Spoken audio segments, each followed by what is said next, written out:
next speaker is Ville Österlund. Ville is the founder and CEO of LeanLab. So if they do is a lot about like making sure that so that like you can like manage the journeys and you can like make it accessible.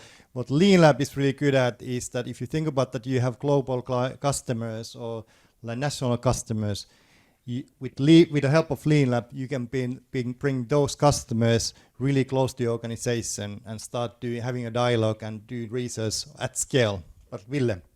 Thank you very much.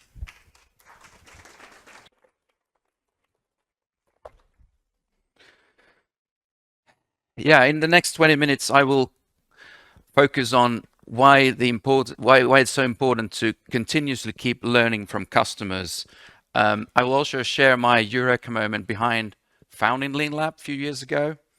I also share a case study from Lindex Group, how they are collaborating with their customers to learn faster. And then I'll end up in a short wrap-up, leave you with, hopefully with some food for thought. Let's get going. So we now live in the era of the customer. So any one of us in the room can easily buy products and services and brands, and it's really easy to switch from one brand to another. So we're really spoiled for choice. So to stay competitive in this current climate, we really need to be able to build meaningful experiences that will drive loyalty, repurchase, and stickiness to the brand. And those meaningful experiences hinge on our ability to learn from our customers. So the speed of learning from customers is absolutely paramount. If you don't know your customers, if you don't know their experiences, if you don't know their wishes, it's really hard to build meaningful experiences. I think everybody in the room would agree on that. However, a lot of times, the speed of learning is quite flat in organizations. So somewhere in that journey, we forget our customers, we forget our users, and we end up doing a lot of guesswork through the double or triple diamond process. Let me explain what I mean. So here on the vertical axis, you can see the, let's say, the accumulated number of user learnings, and then on the horizontal axis, you can take it as a double or triple diamond, starting from opportunity space, moving to solution space, and so on. And the pink curve there is the flat curve. So what you can work out from there, the first moment you really start learning from your customers is at point of release. That's where you start learning sharply. Did it work? Right. Now, let me entertain you briefly with a John Doe company. So let's take an imaginary company and let's imagine that they have this flat curve. So let's see what happens inside that organization. So sales has a call with a customer, and the customer says, you have a problem in the customer journey point. You need to fix it. Ooh, sales comes back, talks to higher ups. Higher ups get really scared. You know, competition is doing it. We saw it. We need to do it as well. Yes, let's do it. Let's sit down into internal workshop. So you get all the department heads together. You work out a fantastic new idea, and then you hand it over to the team. Sometime later, you have an internal design review where all the departments head get gathered together again, and they look at the prototype. Yes, it ticks all the internal requirements. This is fantastic. Now all we need to do is release, maybe support it with some marketing, and it will just fly like nothing before. But oh my God, something happened. You put the money in there, but there's no real adoption to that service or feature that you just launched. And you start wondering, like, what happened there? Why is it not moving? You might get a few angry calls to your customer service desk or your customer support, people asking, hey, there's this new thing, so what I'm supposed to do with this and how does it work? And then somebody in the room goes, hey, let's ask from customers what to do with this feature, right? But if you find yourself at that point, you're far too late in that process because you have ignored your customers throughout the process. it's like peeing in your pants. It keeps you warm for a while. But really, the fundamental issue is that this company has failed to work with its users throughout that process.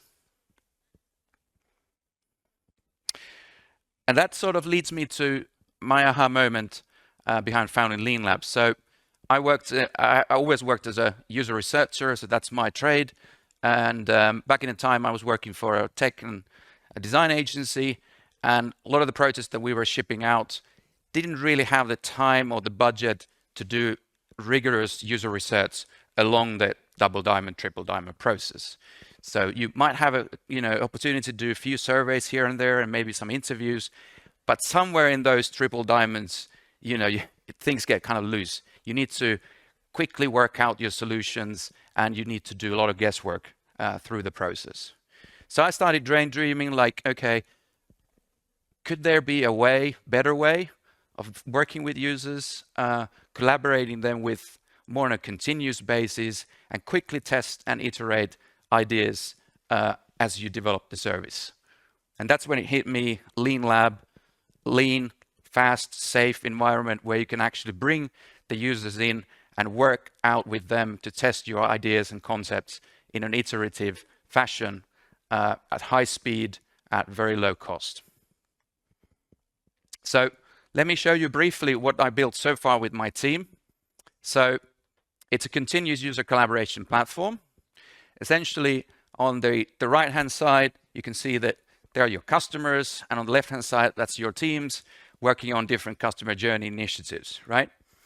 And we connect these two together on this one platform. And the central part of this platform is building your own private lab. Essentially, private lab is a space where you invite select customers from your different segments or for different personas and enable them to contribute to your different big and small design or UX or CX development initiatives. The lab sizes can vary from, we have companies that have only like, a few hundred select customers invited, and then we have brands that are working with hundreds or thousands of customers, depending on the markets that they are looking at. So the central piece with this is that if we are able to bring our customers together in one place, we don't have to spend endless amount of time on recruitment all the time and trying to find who are the right ones to recruit, because you have them in one place, and within 24 hours, you can have tangible results pretty much on any initiative that you're working on in your CX funnel. The second thought I had was, a lot of times I was stuck with surveys. So I would do a survey for a customer, trying to work out the very early part of the diamond, and then we would go on, and we wouldn't have any budget to do anything else along the way. So we'd end up guessing. And what we wanted to do with Lean Lab platform is to have more balanced set of different tools for different parts of the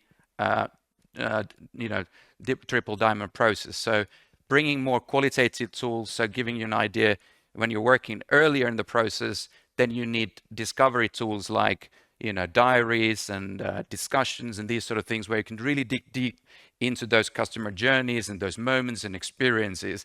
No surveys. You need to really understand what's happening there. Then further down the funnel, in the mid-funnel, where you're working on the concepts and prototypes, then we have developed tools like preference testing, where you can show quickly different concepts, ask people to explore them, rate them, and share their feedback. Or first click tests for the UX teams to quickly see, okay, what is it that people are going for, and then quickly validate your direction. And then further down the funnel, you can jazz up, let's say, unmoderated usability tests and beta groups to iron out the last miles as you kind of go towards the launch. So really, the idea here is to enable companies to have better kind of set of tools, both qualitative and quantitative tools, and have them in one toolbox to really help companies to save time and dig deeper and then go wide with the quant. And thirdly, earlier in my career, as I was working as a consultant, I spent endless amount of time on working on reports. So a little bit coming back what Martin was saying earlier about spending lots of time on the journey maps. spend a week or two, sometimes even more, delivering a beautiful presentation that right after presentation, it would just start gathering dust. Why? I don't know. I mean, it just sounded great to create these fantastic little shop windows and show them to everybody. But with Lean Lab, we wanted to do something different. We wanted to move away from building extensive reports.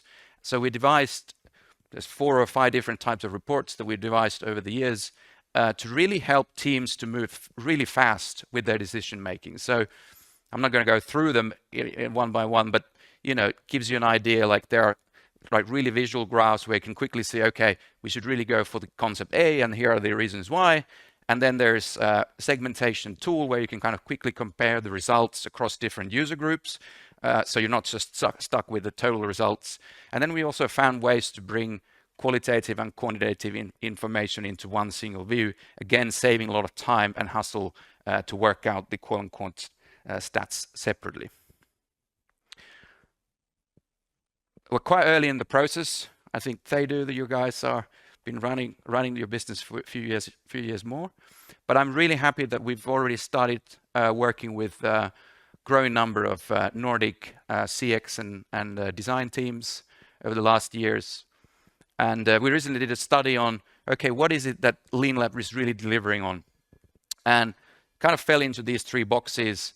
Customers really feel that Lean Lab brings a systematic way of collaborating with users through the whole development funnel. Also, customers feel that it's really helping them to save money and time, the sort of things that I was stuck with. I knew that there were people that were equally stuck with that. So we're really helping people to move faster. And thirdly, and quite importantly, there is a lot of survey apathy going on. So it's really hard to get people to respond these days. But in a Lean Lab private environment, you're actually getting much more engagement from your participants. And the participants feel they are much more engaged and connected with the development teams. Therefore, they feel that their feedback is really making a difference. And a lot of our customers that we're working with, they have actually reported 5 or 10 times higher response rates compared to sending random surveys to customers. And that's really important. How do you keep fighting the survey apathy? How do you keep people coming back to you? Right, so moving to my last part of the presentation, we've been working with Lindex Group, their subsidiary Stockmann. It's a department store in Finland, so if you're in Finland, you've probably been at Stockmann. They've been going around for more than 140 years. Recently, they pivoted into new strategy. Before, they were kind of selling premium products, and now they are selling premium lifestyles. And with this new kind of richer experience strategy, they really needed to find a better connection with their customers. So over the last years, they built quite extensive voice of customer program, and Lean Lab is essential part of that program. So I'll now hand over to Stockmann, who was actually speaking at the Stockholm Experience event late last year. So I think there's 1 or 2 from the audience that have actually attended it. So I made a short clip, it's 4.5 minutes. And Stockmann, their head of CX, is going through how they are using Lean Lab, how did they build it, and what are the kind of use cases they're using it for. So let's watch that case study and then end up in a short wrap-up. So could you please play the video?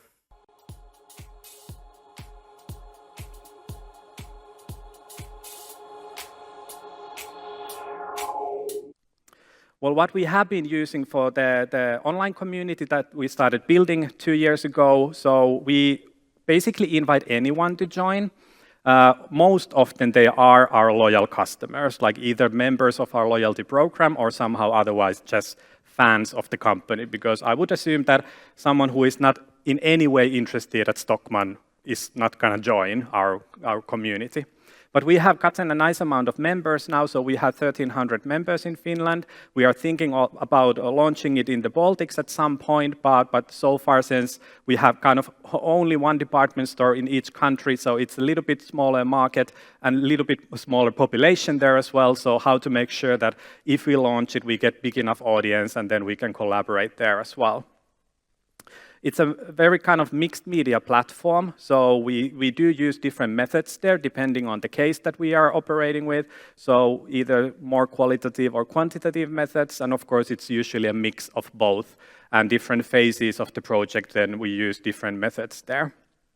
In our team, it's coordinated by one person, so my team member who kind of keeps everything together with the help of Lean Lab, the company that is offering this tool to us.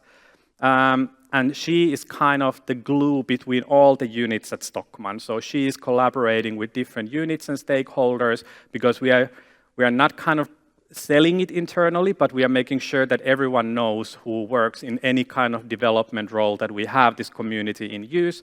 And that's why we kind of have been very happy that we have gotten very different kind of tasks there. So it's not only digital, even though that's of course like heavily there, but it's very much also about developing our selection, what kind of brands customers would like to see at Stockmann, how can we improve our service or whatever it might be. So very, very diverse way, but for us it has been the biggest asset in this kind of very agile, because people are nicely active in the community. Once they join, majority of the people are very active, and if we launch a new task, it's basically within 48 hours that we have gotten a lot of responses. So it kind of helps us also to really quickly to pivot if needed in the decision making that we have in hand. And meidän stokka is in Finnish our Stockmann, so the other lesson of Finnish for today, in addition to tavaratalo, which is the department store in Finnish. Okay, finally, 2 case examples just to quickly show you what kind of things we have been doing there. The one on the left is about a time booking system. So we are offering services like fashion advisory, beauty, makeup services, interior design, and we needed to update the time booking system. And since we didn't want it to be just like a, let's buy a new tool and implement it, we kind of started with different kind of insight gathering, but towards the end, we did a lot of different prototype testing with our customers in the community to kind of fine-tune it, to make it as easy as possible and to adjust what was needed. So that helped us a lot in the final steps as well. That's kind of ready and live now. And the other case, which is related to our click and collect, so it is kind of more omni-channel thinking, since, as said, some of the processes are old and quite manual. So we want to really improve and make it more seamless and efficient and smooth for customer.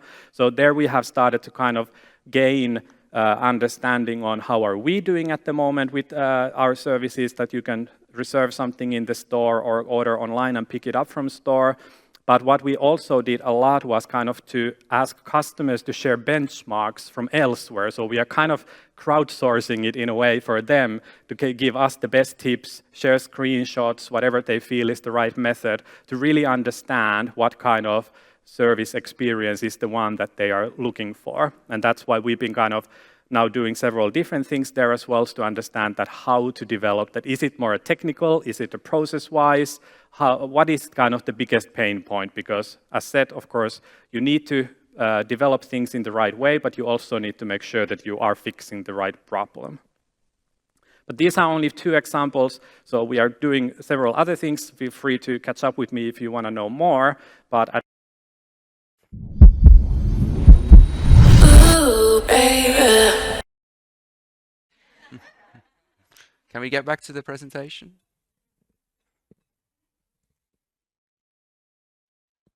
Yeah, so what I wanted to leave you with, guys, is these 3 learning curves, and think about your company and where you are in that journey. How fast are you able to learn? So if you find yourself on that pink curve, you're probably losing your relative CX ground to your competition. You're not learning enough from your customers. You're making gut feel decisions. You're flipping coin through your triple diamonds. There, my advice would be to start anywhere in the journey that would already begin to move the needle. So start testing somewhere. That already helps. If you're on that blue curve, you're probably holding your relative CX ground to your competition. So you have already established ways of gathering customer feedback, and you're doing some interviews on a regular basis and so on. If you're here, I would recommend you to look at the whole learning curve from through the whole process, and think about where are you going mushy and soft, And some of our customers have recently identified that, okay, we go mushy and soft already in the first diamond. We are not doing enough exploration with our customers in terms of the problem opportunity space. So have a review on where your learning gaps are. If you're on that blue curve, congratulations. There, I would say you're gaining ground, definitely. You're learning faster than your competition. You must have then a really established process. You have invested in people. You have invested in the ways of working. What I would say there is maybe concentrate on digital tooling, like can you bring more operational efficiencies through platforms like Lean Lab or They-Do, whatever. Or then focus on like democratizing the user research access. So allowing your team members directly to talk to your customers, to allow them to illuminate their own paths. So that's what I had in for today. Just a quick announcement. In a week from now, so exactly from a week from now, we are doing a webinar together with Finnish telco Elisa. So if you're interested in learning faster from your users, please take your phone, scan the image, or search the sign up link at leanlab.co. And we're delighted to have you there. It's an online webinar. Thank you. Thank you.